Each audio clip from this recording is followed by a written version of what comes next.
lot because of the way that I set the maps up for Sunday.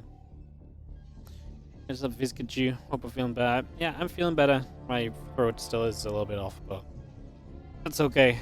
At least I can actually pay attention to the games and stuff, which was better than what we were doing before, for sure. So, yeah.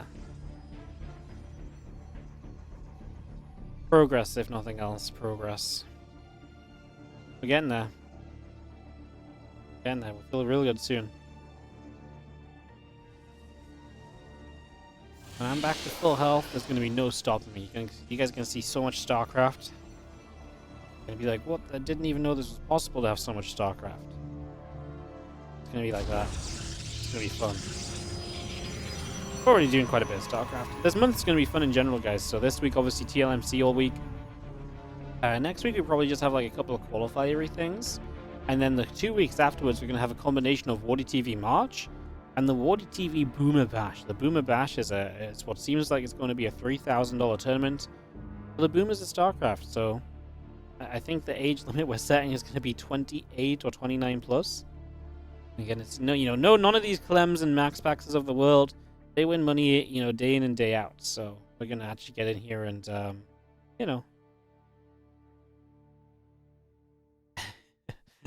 how some of the Boomers play.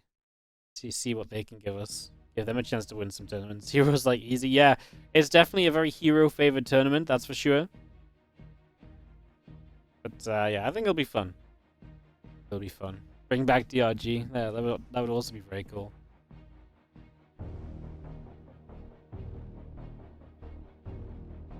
Overlord heading to the upper right as we get settled here. On Spirit Crusher. One base, two base, a forward triangle that's a little far away, but holds a nice set of choke points, defends the main base from blinkins, etc. Linear third base, which is pretty defendable too, then you just have to defend here and here. Quite nice. I like it, the map seems nice and standard.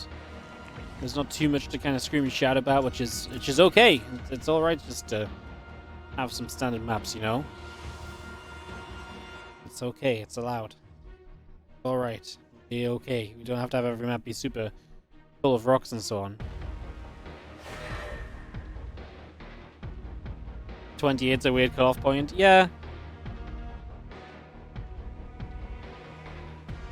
I don't really know why we said 28. It was just what came up in conversation.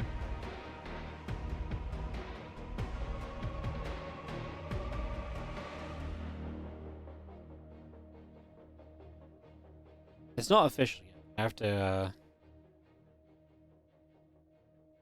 have to double check what we think. Might actually start looking at the players that would be eligible on each side. Fellow Queen's gonna be fine. The Adept gonna take a few shots, getting chased away. It's gonna get up towards the upper right hand side. Just gonna try and get out of there for a few moments.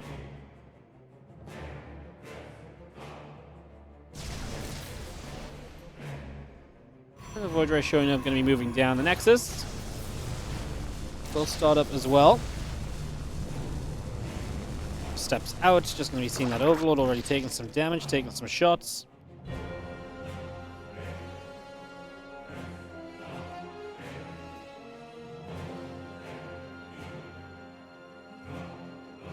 And this Oracle just flying about down to the south also. So just trying to see what we can get up to, see what is going to happen here.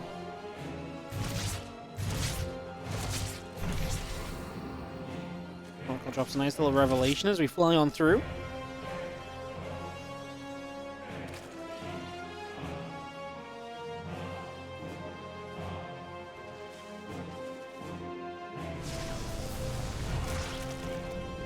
Porter comes up, gets a Crypt Humor as we go. Obviously, a very different style of PvZ than what we were just seeing in the previous series, because there's no Twilight Council, there's no Resonating Glaives being used here, so definitely switches it up and mixes it up a little bit.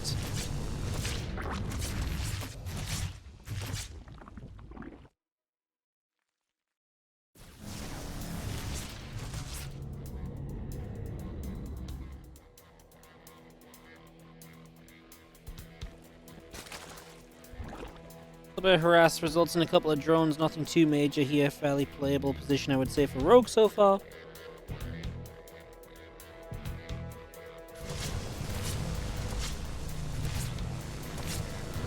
Roger shows up, gonna try and get onto Queen even for a couple of moments, and the Queen is gonna take some shots. That's gonna go down, so actually not bad at all from MaxPax, getting quite a lot of damage out of this. Doing better than I really expected him to be able to.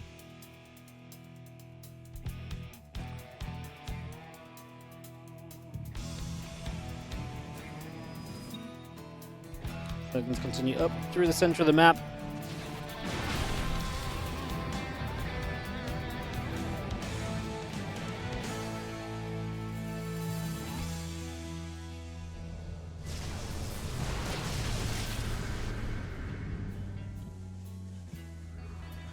Just things getting chased around once again, so again, so far, pretty darn good. Nothing too crazy. As we continue to set ourselves up here, the Oracle drops down a Stasis Ward again, and a few Stalkers are going to threaten the idea of pushing forwards at least just a little bit. We'll attempt to see what we can do. You see the Lings actually going to start running up. Nice Stasis is actually going to catch a few of those Lings. You're definitely threatening this around. Because it's only one Oracle, you have less damage output against these Lings than you might usually in this situation. And hence Rogue is going to get a pretty good cleanup. Lings battling for the surround now. The Stalkers will have Blink again soon though. Took so long to get the surround, we didn't actually kill that much during it. They are still going to chase though, and all those Stalkers going down. Expensive losses for MaxPax. Stalkers are not easy to replace, they are expensive. You typically want to build a Stalk account and maintain a Stalk account, so yeah, that's a pretty rough set of losses there on the side of our Protoss player to begin this. So nice catch from Rogue, who's moving into the Hydras, the Bane lane speed. So Hydra Bane is going to be our choice into the mid stages of this best of 3.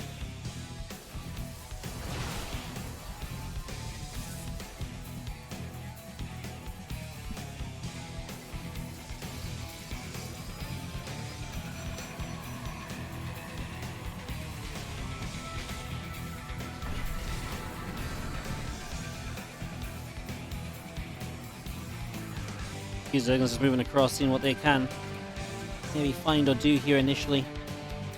Not too much happening, really.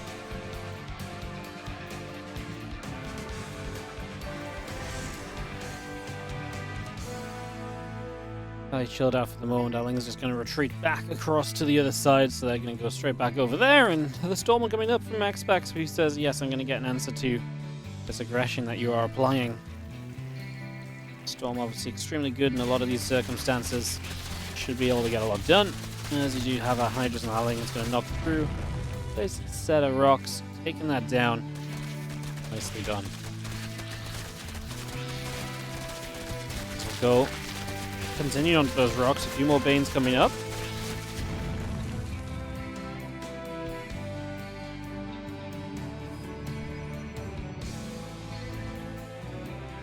Another Prism over on that left-hand side, setting up as well.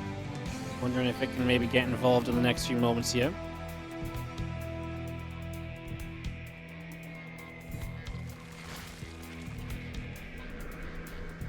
Bane moving across, the Hydra's coming around.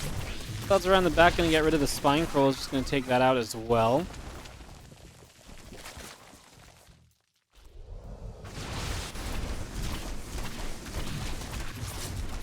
Just going to dive in. A couple of drones just going to get jumped on again. It's a nice Storm coming down. The Hydra's taking damage straight away. Bane's on the top side getting Storm too. Pretty good defense there initially. Just going to be seeing the Zealots going to get back on top of a couple of those Queens. 10 drones dead from MaxPax, but he's taking a lot of damage. I mean, he's going to lose all the Stalkers again. He's going to lose the Archons. Once again, Rogue gets some good defense in terms of pushing the army back. It just would have been nice if he'd actually been able to deal with the Zealots a little bit better. 19 drones going down is a big hit to the economy. And that's difficult to really kind of capitalize on now, which is going to be the perhaps toughest part of this at this stage, is that your opponent is just going to be able to rebuild all those losses he took. And Rogue's getting some Burrow, he's getting some Dropper Lords. He's going to basically have to just go, go, go and not stop at this stage.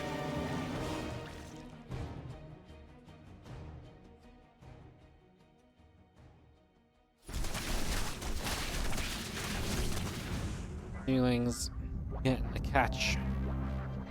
Rogue has really good map vision, has units spread everywhere. Needs to get back on top of that drone count. If there was a world, right, where maybe you could argue he could actually have just rebuilt the drones super quickly and super heavily because his opponent took so many losses, maybe could have been an interesting way for things to move.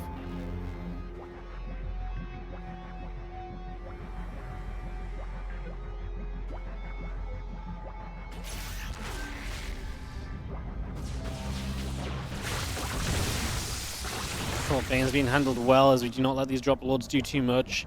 There's a Spire on the way, so prepping for the later stages. I imagine that's an answer to the incoming Mothership and potential Stargate units. Also, then Rogue wanting to do anything particular himself. Has such a good defense from MaxPax against those Banes. Those Banes so frequently find so much damage, so to stop that before it got anywhere, it's really huge.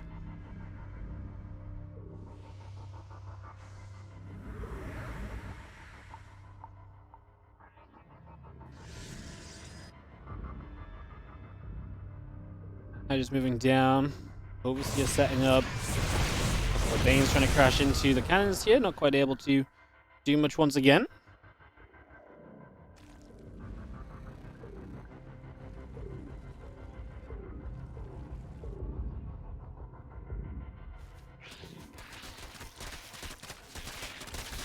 And Hydras will just jump straight onto the rocks right now. So just going to open that up.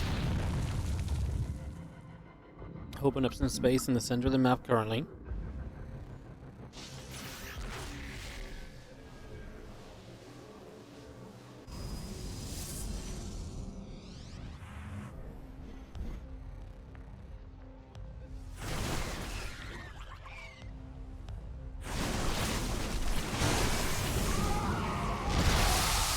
Two Banes is going to be coming about. Going to be making their moves as they come across there. At the moment, it's going to be seeing the connections coming through. Rogue's been pretty persistent with these, so definitely continue to try and progress and get some work done here. I like the persistence. Unfortunately, I think he's quickly running out of steam in comparison to his opponent. It's just getting tougher and tougher at the moment.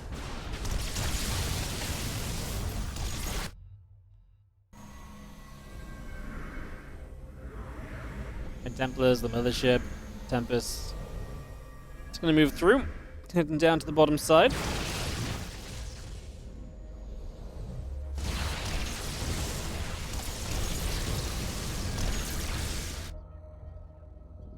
Archon's going to come about. It's going to be some of those Hydras stepping through as well. It's going to be seeing a couple of Zards going to step across the Archons.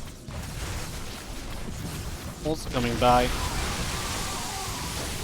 Hydras are going to get stormed. Rogue is getting towards being maxed out once more. It's just his army's consistently being remade as just Zerglings and so on, right? Which is not ideal. Another storm drops in right off the bat there.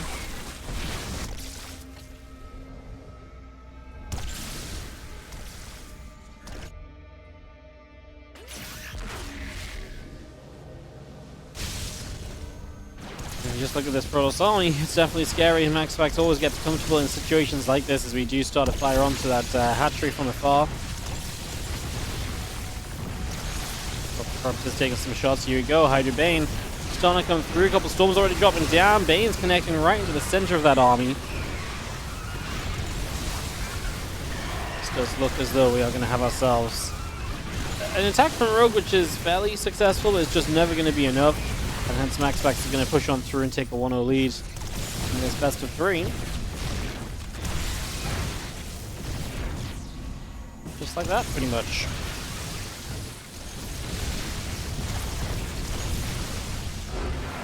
GG's, MaxPax goes up 1-0 in this series. Yeah, cool game. I felt like Rogue. They managed to get in on the last. I kicked them. And then apparently they can just rejoin while they. I clicked start game, and then the second I clicked start game, they got to rejoin. So then they were in the lobby, so we had to restart it. Anyways, in game number 2 on Torches, As yeah, this map yesterday was actually kind of a cool one to see. It's got these gold mineral walls that open up the right-hand side. The shed gold base here will be very interesting. And otherwise extend out to the left side, that healing shrine that will probably never see used in the tournament. I will personally add like a $25 bounty to anybody that uses the healing shrine in a meaningful way during a game.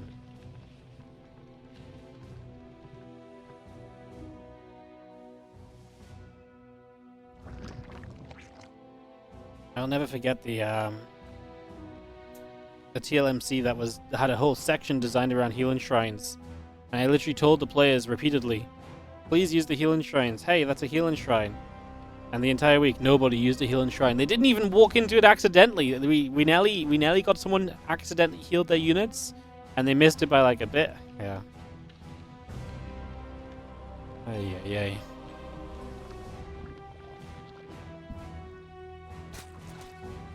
Interested to see what Rogue's plan and plot becomes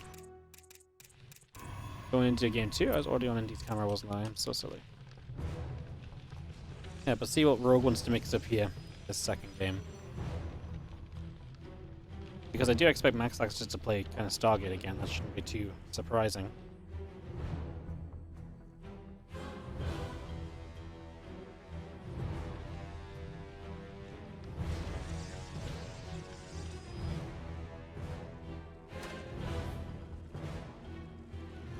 There's actively avoiding new map mechanics is so funny.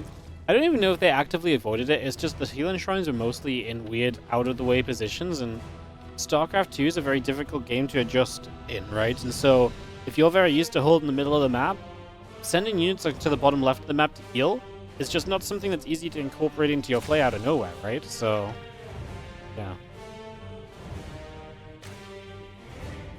Hey, it's possible. If you end up in a late game here and you both have the left side, Healing Shrine's actually in a fairly meaningful position. It's just not meaningful early in the game. So it's just less than likely that we see it get utilized initially.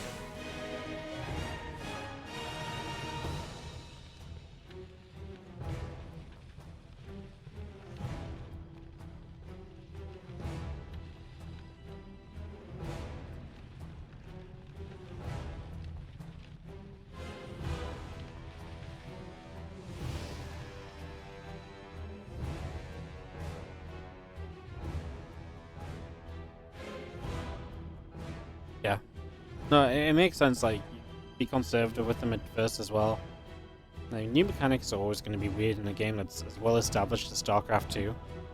Introducing new things, when it affects every race differently potentially as well, it's tough to figure out how to do it correctly.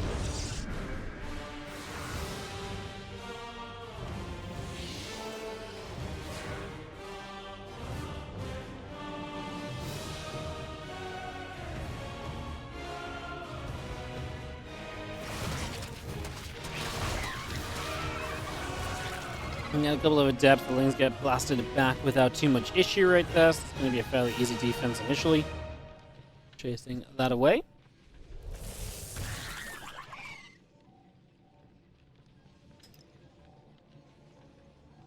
Having ourselves a few drones going down.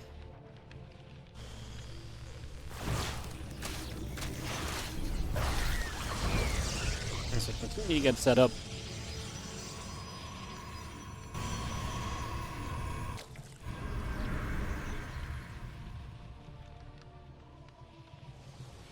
Seeing the beautiful torches here, which is the name of the map as well. Cool to see.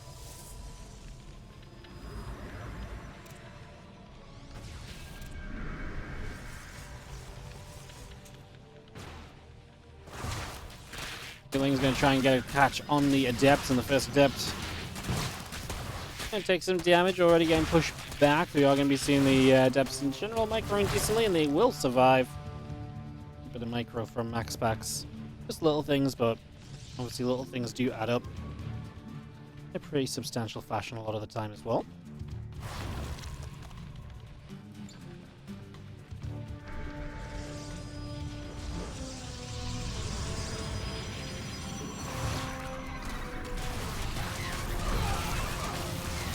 A couple of oracles here. going to be needed to actually defend against this right now because we have a little bit more pressure continuing to come through. The Lings and the Queens continue to push. So straight up aggression play here from Rogue as we just sort of send it. I mean, there's a lot more stack defense coming up. The Queens are starting to arrive. There's already triple Oracle, a fourth on the way. Queens can't transfuse here. These Oracles are just going to out DPS the Queens. We lose one of the Oracles. We're targeting the lower energy one right now as well, so I feel like we're just going to be fine. Don't feel like this is going to be too disastrous at all. And I think this is very much so going to be a done deal. As MaxPax is looking to defend here on Torches, the Rogue getting a little bit aggressive on a map that maybe allows for it a little bit with the size considerations. These Lings still getting picked away at. Jesus, Rogue. It's unfortunately not worked out for him. That is going to be game number